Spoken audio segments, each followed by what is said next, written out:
ಕಲಬುರಗಿ ಜಿಲ್ಲೆಯಾದ್ಯಂತ ಎಲ್ಲ ಅಂಗಡಿ ಮುಗ್ಗಟ್ಟುಗಳು ಮಾಲ್ಗಳು ಸೇರಿದಂತೆ ಎಲ್ಲ ಕಡೆಗಳಲ್ಲಿ 60% ಕನ್ನಡದಲ್ಲಿ ನಾಮಫಲಕಗಳನ್ನು ಅಳವಡಿಸಬೇಕು ಎಂದು ನಮ್ಮ ಕರ್ನಾಟಕ ಸೇನೆಯ ಜಿಲ್ಲಾ ಅಧ್ಯಕ್ಷ ಆನಂದ ದೊಡ್ಡಮನಿ ಒತ್ತಾಯಿಸಿದರು. ಕಲಬುರಗಿಯ ಪತ್ರಿಕಾ ಭವನದಲ್ಲಿ ನಡೆದ ಸುದ್ದಿಗೋಷ್ಠಿಯನ್ನು ಉದ್ದೇಶಿಸಿ ಮಾತನಾಡಿದ ಅವರು, ಕಲಬುರಗಿ ನಗರದಲ್ಲಿ ಹಲವಾರು ವರ್ಷಗಳಿಂದ ಕನ್ನಡ ನೆಲ ಜಲ ಭಾಷೆಗಾಗಿ ಸಕ್ರಿಯವಾಗಿ ಹೋರಾಟಗಳು ನಡೆಯುತ್ತಿದ್ದು, ಇದೀಗ ಸರ್ಕಾರವು ಈ ಮಸೂದೆಗೆ ಮಂಡನೆ ಸೂಚಿಸಿದೆ. ಸರ್ಕಾರವು ಆದೇಶ ಹೊರಡಿಸಿದ್ರೂ ಕೂಡ ಕಲಬುರಗಿ ಜಿಲ್ಲೆಯಲ್ಲಿ ಮಹಾನಗರ ಪಾಲಿಕೆ ಆಯುಕ್ತರು, ಜಿಲ್ಲಾಧಿಕಾರಿಗಳು ಸರ್ಕಾರದ ಆದೇಶಕ್ಕೆ ಯಾವುದೇ ಕಿಮ್ಮತ್ತು ಕೊಡದೆ ಸೂಕ್ತ ಕ್ರಮಗಳನ್ನು ಜರುಗಿಸಿಲ್ಲ.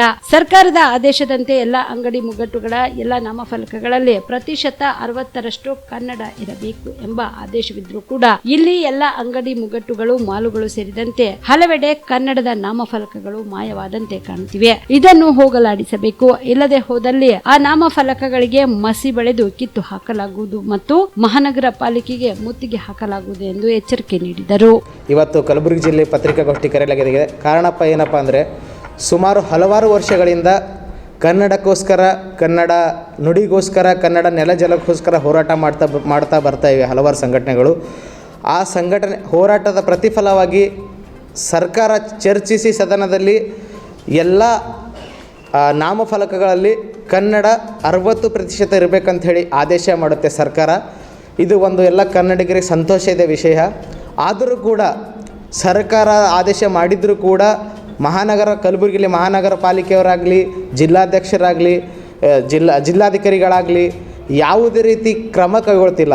ಸರ್ಕಾರ ಆದೇಶವನ್ನು ಗಾಳಿಗೆ ತೂರಿದ್ದಾರೆ. ನೋಡ್ಬೋದು ನಾವು ಇಲ್ಲಿ ಎಲ್ಲ ಹೊರಗಡೆ ಹೋದಾಗ ನೋಡಿದ್ರೆ ನಾವು ನಮ್ಮ ಕರ್ನಾಟಕದಲ್ಲಿ ಇದ್ದೀವಿ ಅಥವಾ ಬೇರೆ ಆಂಗ್ಲ ದೇಶದಲ್ಲಿ ಇದೀವಪ್ಪ ಅನಿಸುತ್ತೆ. ಸರ್ಕಾರ ಆದೇಶನೇ ಪಾಲನೆ ಮಾಡಲ್ಲ ಅಂತಂದರೆ ಅವ್ರಿಗೆ ಏನು ಹೇಳ್ಬೇಕಂತ ಅರ್ಥ ಆಗ್ತಿಲ್ಲ. ನಮ್ಮ ಕರುನಾಡಲ್ಲಿ ಇದ್ಕೊಂಡು, ಕಲಬುರಗಿಲಿ ಇದ್ಕೊಂಡು ನಾವು ಕನ್ನಡ ಬಗ್ಗೆ ಹೋರಾಟ ಮಾಡಬೇಕಂದ್ರೆ ನಮಗೆ ದುರಾದೃಷ್ಟ ಅನ್ಬೇಕು ನಾವು. ಯಾಕಂದರೆ ಎಲ್ಲರಿಗೂ ಇಲ್ಲಿ 90% ಇರೋರು ಕನ್ನಡಿಗರೇ. ಕನ್ನಡ ಬಗ್ಗೆ ದನಿ ಎತ್ತಾ ಇಲ್ಲ ಯಾರು. ಕನ್ನಡ ಬಗ್ಗೆ ಸರ್ಕಾರ ಆದೇಶ ಮಾಡಿದರೂ ಕೂಡ ಯಾವುದೇ ರೀತಿ ಕ್ರಮಗೊಳ್ತಿಲ್ಲ. ಹಾಗಾಗಿ ನಮ್ಮ ಕರ್ನಾಟಕ ಸೇನೆ ವತಿಯಿಂದ ನಾವು ಒಂದು ಎಚ್ಚರಿಕೆ ಮತ್ತು ಮನವಿಯನ್ನು ಕೊಡ್ತಾ ಇದ್ದೀವಿ ತಮ್ಮ ಮಾಧ್ಯಮದ ಮುಖಾಂತರ.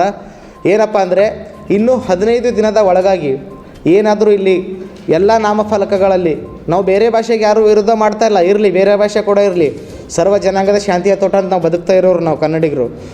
ಆದರೆ ಕನ್ನಡಕ್ಕೆ ಪ್ರಥಮ ಆದ್ಯತೆ ಕೊಡಬೇಕು. ಸರ್ಕಾರ ಆದೇಶದಂತೆ ಏನು 60% ಕನ್ನಡ ಇರಬೇಕು ಅಂತ ಹೇಳಿದರೆ, ಆ ರೀತಿ ಎಲ್ಲ ಬೋರ್ಡುಗಳಲ್ಲಿ ನಾಮಫಲಕಗಳಲ್ಲಿ ಕನ್ನಡ ಇರಲೇಬೇಕು. ಒಂದು ವೇಳೆ ಈ ಕ್ರಮ ಕನ್ನಡ ಇಲ್ಲದೇ ಇರುವಂಥ ಫಲಕಗಳಲ್ಲಿ ಇವ್ರು ಹೋಗಿ ಆ ಅಂಗಡಿಗಳ ಪರವಾನಗಿ ರದ್ದು ಮಾಡಬೇಕು. ಒಂದು ವೇಳೆ ಅವರು ಮಾಡಲಿಲ್ಲಪ್ಪ ಅಂದರೆ ಸ್ವತಃ ನಾವು ನಮ್ಮ ಕರ್ನಾಟಕ ಸೇನೆಯವರು ಕಾನೂನನ್ನು ಕೈಗೆತ್ತಿಕೊಂಡು ಆ ನಾಮಫಲಕವನ್ನು ಪುಡಿ ಮಾಡೋದಾಗಲಿ, ಬೇರೆ ಯಾವ ರೀತಿಯ ಅಹಿತಕರ ಘಟನೆ ಆದರೂ ಕೂಡ ಇದಕ್ಕೆ ಜಿಲ್ಲಾಡಳಿತನೇ ಕಾರಣ ಅಂತ ಎಚ್ಚರಿಕೆಯನ್ನು ಕೊಡ್ತಾ ಇದ್ದೀನಿ. ನಮಸ್ತೆ, ನನ್ನ ಹೆಸರು ಶಿವಕುಮಾರ್ ಅಂತ, ಎಕ್ಸೆಲ್ ಅಕಾಡೆಮಿ ವೈಸ್ ಪ್ರೆಸಿಡೆಂಟು. ನಮ್ಮ ಕಂಪ್ನಿ ಎಕ್ಸೆಲ್ ಅಕಾಡೆಮಿಕ್ಸು 15 ವರ್ಷದಿಂದ ರನ್ ಮಾಡ್ತಾ ಇದ್ವಿ. ನೀಟ್ ಮತ್ತು CET ಕೋಚಿಂಗ್ ಕೊಡ್ತಾ ಇದ್ವಿ. ನಮ್ಮಲ್ಲಿ ಈಗ ಕ್ರಾಶ್ ಕೋರ್ಸ್ ಅಂತ ನಾವು ಕೊಡ್ತಾ ಇದ್ವಿ. ಈ ಕ್ರಾಶ್ ಕೋರ್ಸ್ ಒಂದು ಅಲ್ಪಾವಧಿ ಕೋರ್ಸ್. ಇದು ಶಾರ್ಟ್ ಟರ್ಮ್ ಕೋರ್ಸ್ ಅಂತ ಕರಿತೀವಿ. ಈ ಕೋರ್ಸು 30ರಿಂದ 45 ದಿನ ಇರುತ್ತೆ ಸರ್. ಈ ಕ್ರಾಶ್ ಕೋರ್ಸ್ ಬಂದು ಸೆಕೆಂಡ್ PUC ಕಂಪ್ಲೀಟ್ ಆಗಿರೋ ಮಕ್ಕಳಿಗೆ ಮತ್ತು ಸೆಕೆಂಡ್ PUC ಇವಾಗ ಓದ್ತಾ ಇರೋ ಮಕ್ಕಳಿಗೆ ಇದು ಯೂಸ್ಫುಲ್ ಆಗುತ್ತೆ. ಈ crash course NEET crash course ಅಂತ ಕೊಡ್ತೀವಿ ಮತ್ತು CET ಕ್ರಾಶ್ ಕೋರ್ಸ್ ಅಂತ ಕೊಡ್ತೀವಿ. ನೀಟಿಗೆ 45 ಡೇಸ್ ಇರುತ್ತೆ, CETಗೆ 30 ಡೇಸ್ ಇರುತ್ತೆ ಸರ್.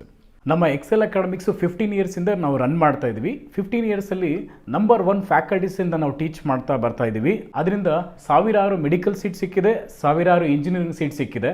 ಸೊ ಅದಕ್ಕೆ ನಮ್ಮ ಕಡೆಯಿಂದ ಸಕ್ಸಸ್ ರೇಟ್ ಚೆನ್ನಾಗಿರೋದ್ರಿಂದ ನೀವು ಇಲ್ಲಿ ಬಂದರೆ ಖಂಡಿತ ಸಕ್ಸಸ್ ಆಗ್ತೀರಾ ಅಂತ ನಾನು ಭರವಸೆ ಕೊಡ್ಬೋದು. Excel academy Yelahanka new town, Seshadripuram college road, Bengaluru.